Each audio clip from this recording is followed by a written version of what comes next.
Yeah, I need to address there's a whole lot of stuff going on around like YouTube. People there's a lot of kind of fairly wild conspiracy theory type speculation about modern science and the Kabbalah. I mean, you can even find there's a lot of people saying that there's connections between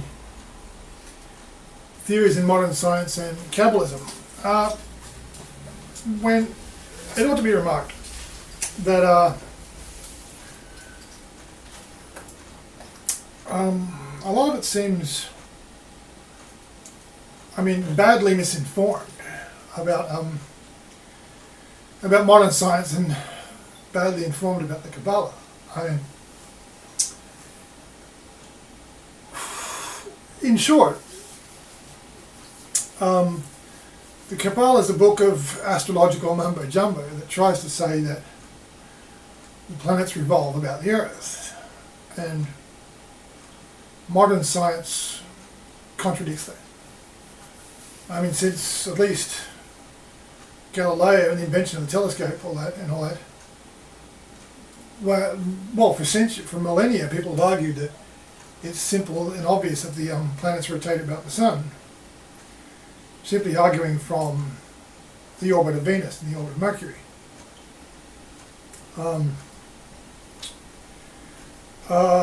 And let me hasten to say that you don't need a big computer and a big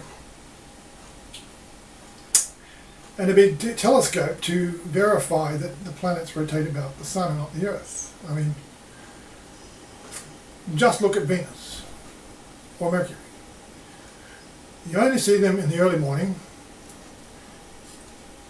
on the horizon, just above the horizon.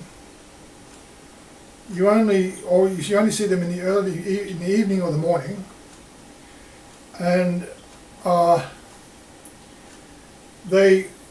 whenever they rise to a certain height, say in the morning, they rise to a certain height, and then a couple of weeks later they go back down again. And the same with Mercury; it goes up. A week or two later, it goes back down again. And in the evening, you see Venus rises up to a certain height and then comes back down again. Now, this is what is to be expected if Venus and Mercury had orbits that were inside the orbit of the Earth, and all three were orbiting about the Sun. This is what is to be expected. Because neither Venus nor Mercury go all the way across the sky like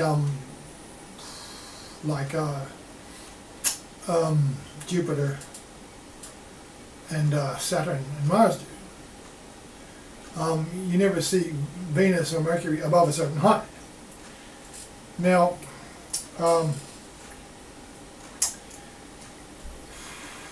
anyway, so the Kabbalah is based on Gnostic. It's more or less a condensation of some guy in the Middle Ages, possibly a Catholic priest or a Jesuit, some Jesuit or Zohar. As Gnostic teachings can be found in a great deal of rabbinical writings. Now, Gnosticism was originally a kind of a syncretization, a mishmash between Christian doctrine and paganism, which is odd. But the thing is, there are some fairly fraudulent people in the world who claim to have knowledge of the future based on astrology and the planets, and they very often use the Kabbalistic system, the Platonic system of the geocentric solar system, and they don't tell people. And it's true that in the Gnostic systems, the Platonic cosmology is fairly, it's in the Gnostic writings of the early Gnostics like Cerinthus and Basilides and all that, but they are disguised. And in the Zohar you find the same disguise, where this indirect way of not talking about what they're talking about. Because I think if they said it straight up, then the Zephirot are actually planets and planet gods, and we're making predictions based on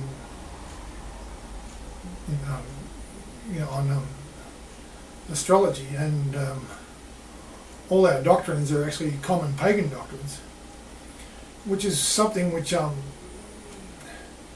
Saint Irenaeus pointed out about the Gnostic writings. Was there was lots of just common Platonic pagan doctrines, sort of thinly disguised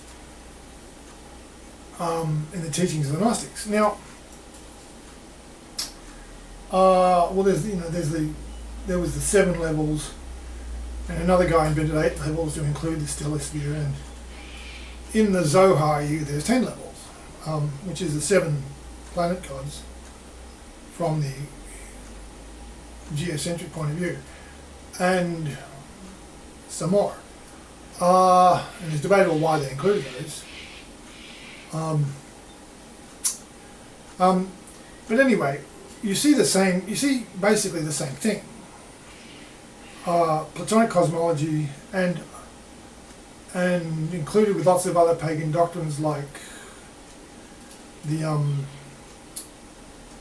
in paganism there's this as above so below, which is one of the founding doctrines of astrology. Is some kind of strange occult causative principle between the stars and the earth, but it goes further than that. It's as above so below.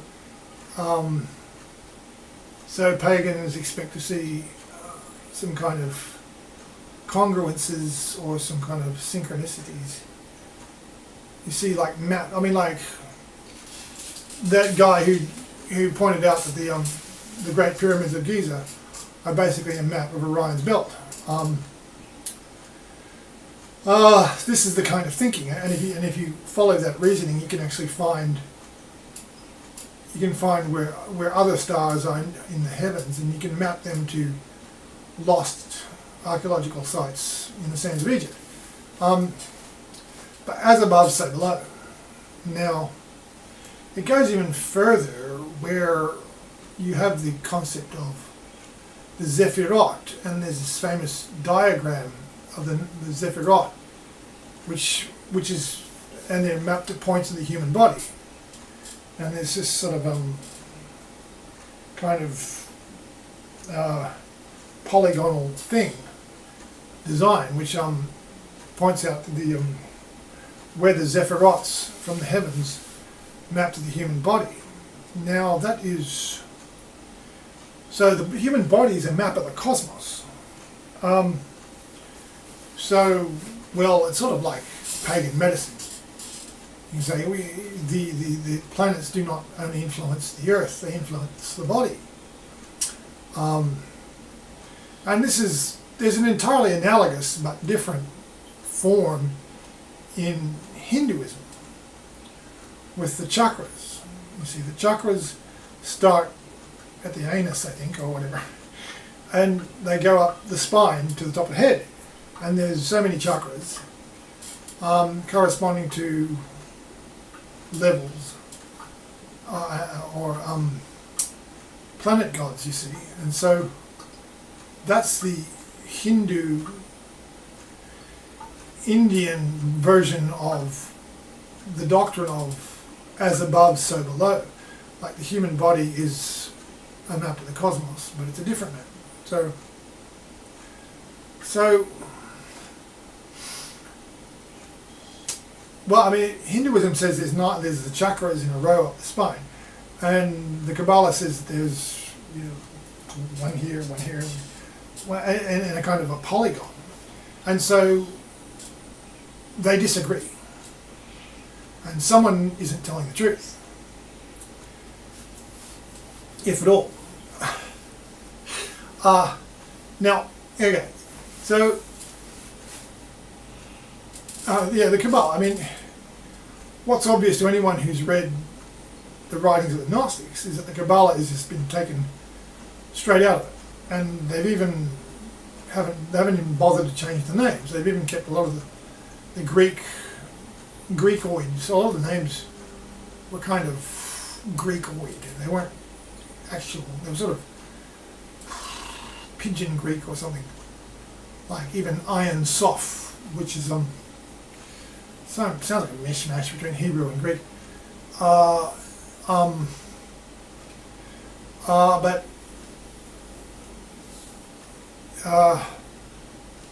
yeah,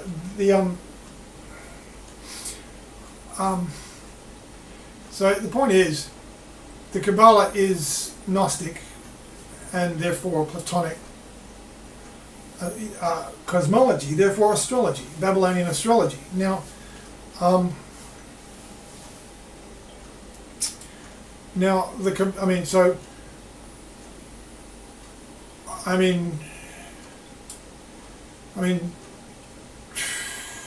take Isaac Newton. I mean, Isaac Newton was, you hear all kinds of rumors about Isaac Newton being into Hermetic literature and astrology and that sort of thing, which sounds plausible on the surface.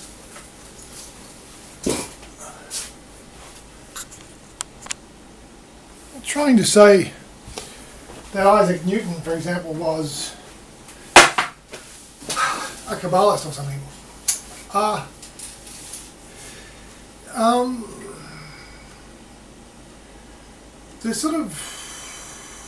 There's a habit of mind amongst some sort of wilder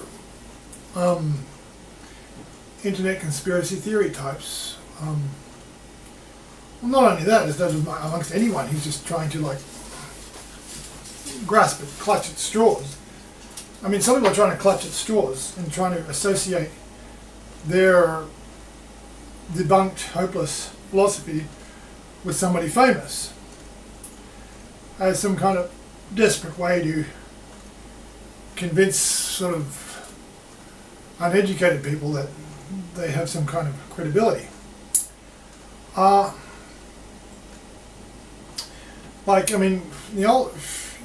couple of years ago, you used to do a search on an internet search on the Kabbalah. You'd end up with Madonna a lot, and these people were trying to associate the Kabbalah with somebody famous.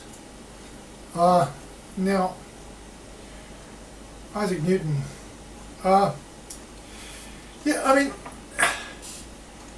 Isaac Newton knew a lot of things. Okay, he was a very well-educated man. He was a very clever man. But he was no fool. Now, there was, at the time of Newton's day, there was a guy at Cambridge called More who was a Kabbalist and tried to popularise this sort of Gnosticism at Cambridge in his day. And Hermetic literature, Kabbalistic literature, Gnostic literature.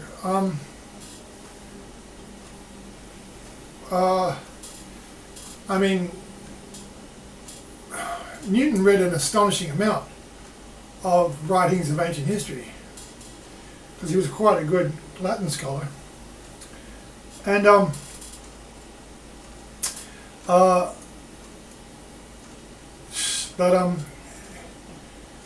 Newton read an astonishing amount, so he knew about a lot of things. But there's this sort of fairly silly conspiracy theory thinking where if somebody knows about something, therefore it's what they're into. Like the only way somebody can know about the Kabbalah is if you were into it. which is not necessarily true. I mean, Newton did actually do a lot of interesting stuff, researching the geometry of the Great Pyramid, for example. But I mean, is that plausible? Is that really plausible to say he was into Gnosticism and the geocentric solar system when he spent all his life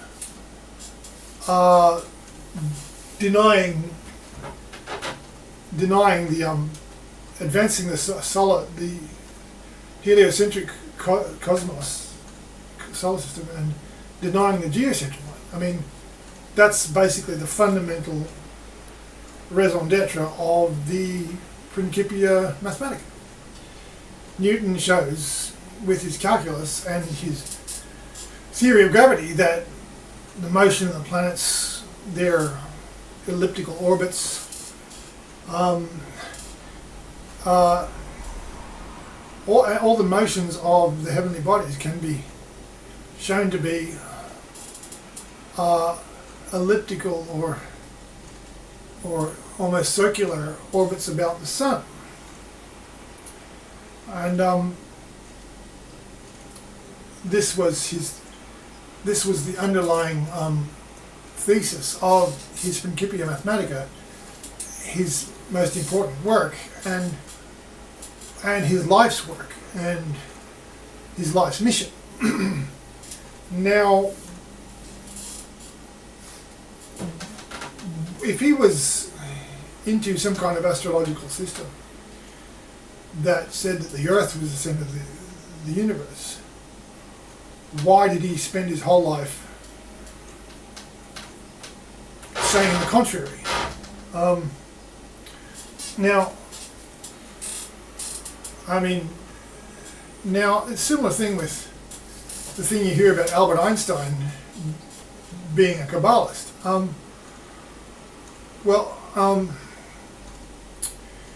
Now, see, I mean, Isaac Newton's theory, he demonstrated that the motion of the planets about the sun is in ellipses, and that with the sun at one focus, and the closest point you see is called the perihelion. Now, there's the perihelion of Mercury, because Mercury has quite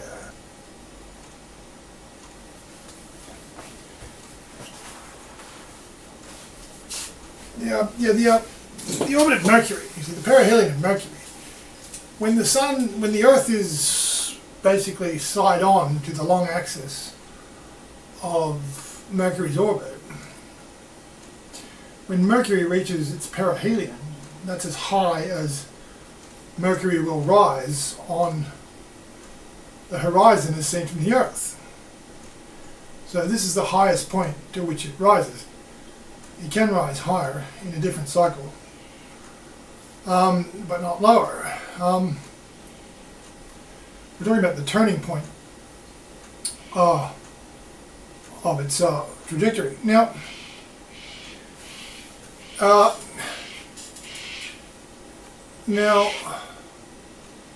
the perihelion of Mercury precesses over over centuries.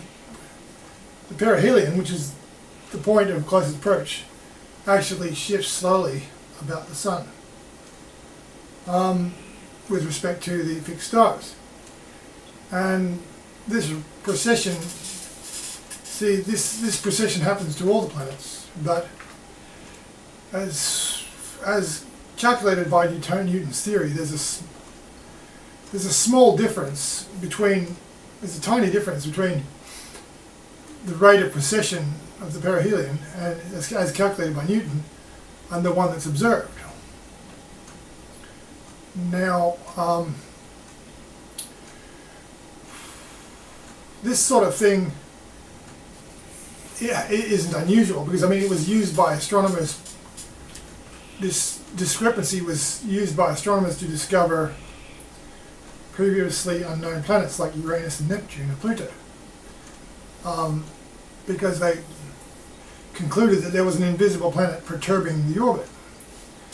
But it's harder. It's harder to say with respect to Mercury. So what Einstein did was offer a correction. I mean, he didn't overthrow Newton's ideas.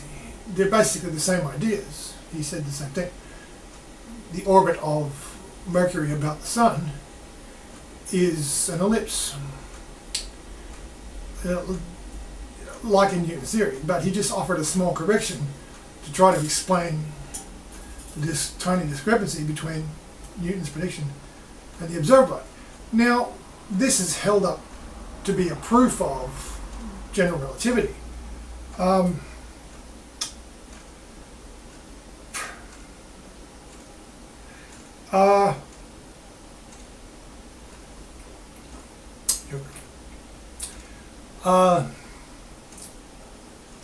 That argument be that as it may, because Newton's theory was a pure mechanical theory, and it didn't take into account electromagnetic effects. And there's this open question as to whether the Mercury's orbit is being influenced by the magnetic field of the Sun, and which is an open question because no one's been able to really measure the magnetic field of Mercury. And so, I mean, they've had several attempts, but it's still a difficult question. But that argument aside, Einstein's theory, Einstein's most brilliant accomplishment, depends on the idea that the solar system rotates about the Sun.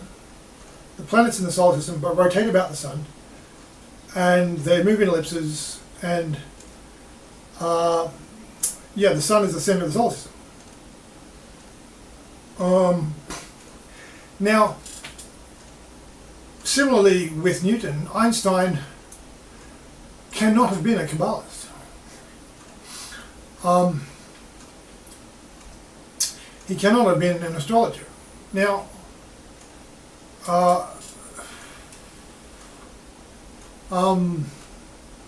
so,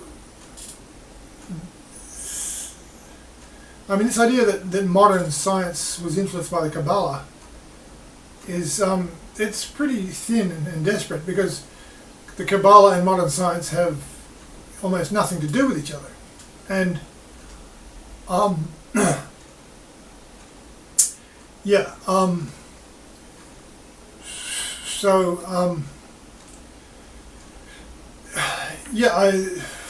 what to say?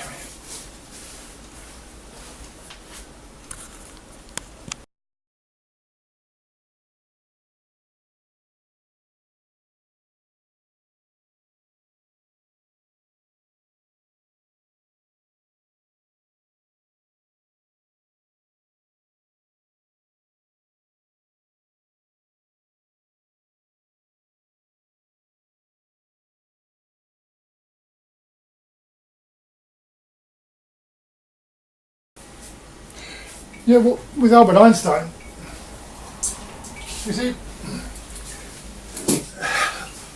Newton's theory predicted that Mercury's orbit was an ellipse about the Sun, fairly eccentric.